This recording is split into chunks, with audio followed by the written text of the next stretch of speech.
di dalam kehidupan masyarakat Sunda pada zaman dahulu.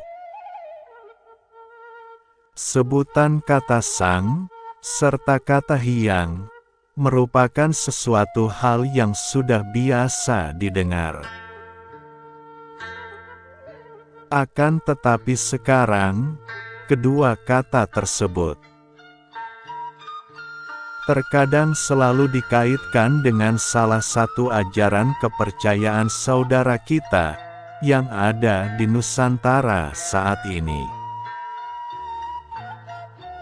Padahal sesungguhnya kata sang serta kata hyang sendiri berasal dari ajaran kepercayaan masyarakat Sunda pada zaman dahulu. Adapun sejarahnya, yaitu di saat datangnya manusia pertama ke tanah Pasundan, yakni di abad 1800 tahun sebelum Masehi, di mana manusia yang datang tersebut merupakan keturunan kelima dari Nabi Nuh alaihi salam. Adapun Nabi Nuh alaihi salam sendiri merupakan bapak bangsa di dalam peradaban dunia yang kedua. Karena setelah banjir besar, hanya keturunan beliaulah yang meneruskan peradaban kehidupan di dunia ini. Adapun silsilah dari keturunan tersebut, yang pertama yaitu Nabi Nuh alaihi salam, beliau mempunyai 4 orang putra. Salah satu putra beliau, yakni bernama Yafet. Kemudian Yafet pun mempunyai beberapa putra. Salah satu dari putra Yafet, yakni bernama Mogok. Kemudian Mogok pun mempunyai beberapa putra. Salah satu dari putra beliau, yakni bernama Sin. Kemudian Sin pun mempunyai beberapa putra. Dan salah satu dari putra Sin, yakni bernama Sang. Sang inilah manusia pertama yang datang serta menetap di tanah Pasundan sampai akhir hayatnya. Adapun di dalam kehidupannya, Sang merupakan orang yang sangat dihargai. Bukan hanya saja karena beliau itu merupakan putra mahkota dari dinasti Sin,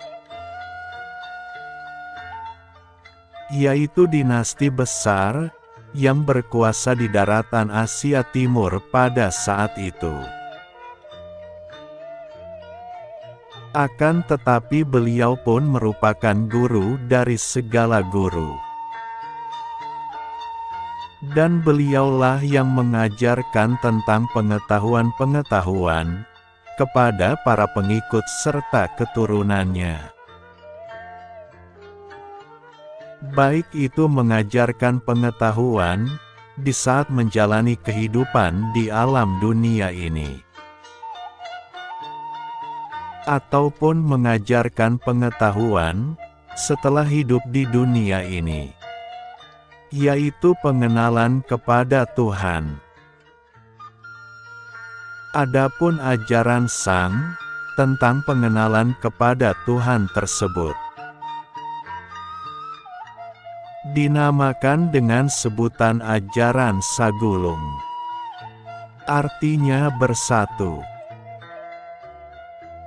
yang dimana makna tentang Tuhan sendiri di dalam ajaran Sagulung tersebut mempunyai beberapa dasar. Antara lain, Tuhan itu sumber dari segala sumber. Tuhan itu satu, tapi menyatu. Tuhan itu pembanding, tapi tak ada bandingannya. Tuhan tak terlihat, tapi terasa.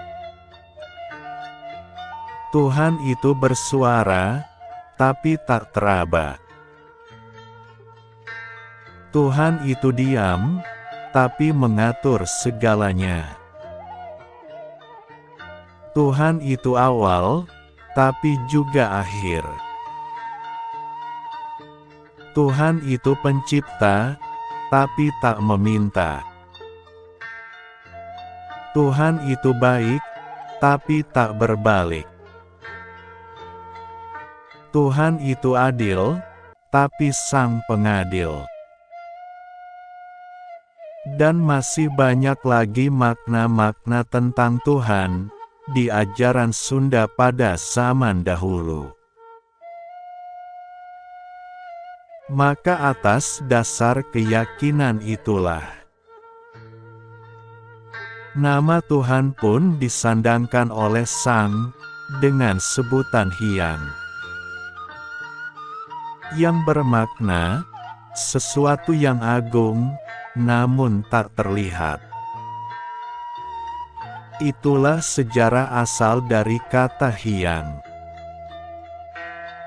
yakni hasil dari perjalanan spiritual di ajaran Sunda pada zaman dahulu. Adapun sejarah dari kata Sang, yaitu di saat beliau wafat dengan cara ngahyang, yaitu di Munjung Agung, atau sekarang bernama Gunung Padang. Di abad 1300 tahun sebelum Masehi,